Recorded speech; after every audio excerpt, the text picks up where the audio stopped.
Good morning guys, welcome back to Leticia's Kitchen. For today's vlog, I'm going to cook shark's fin soup.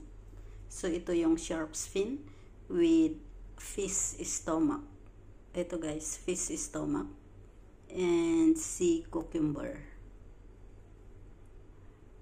So yan guys. So let's start.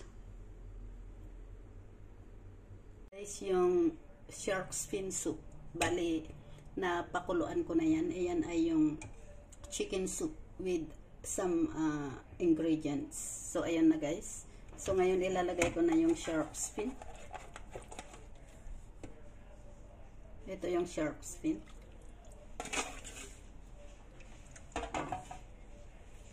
The fish stomach.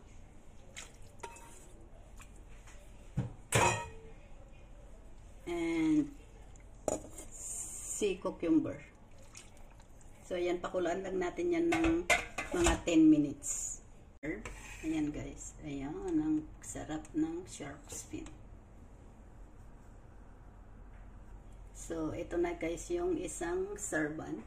Pwede na tayong mag-serve.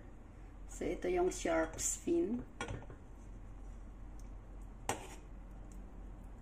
Ito na guys yung shark's fin.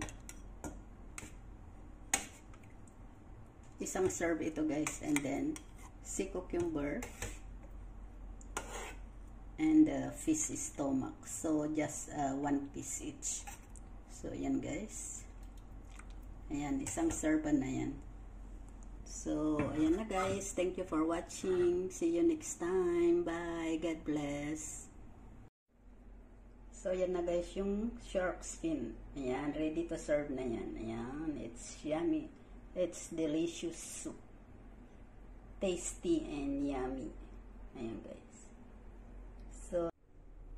So ito na guys yung shark's fin soup. Pwede na natin yan i-serve.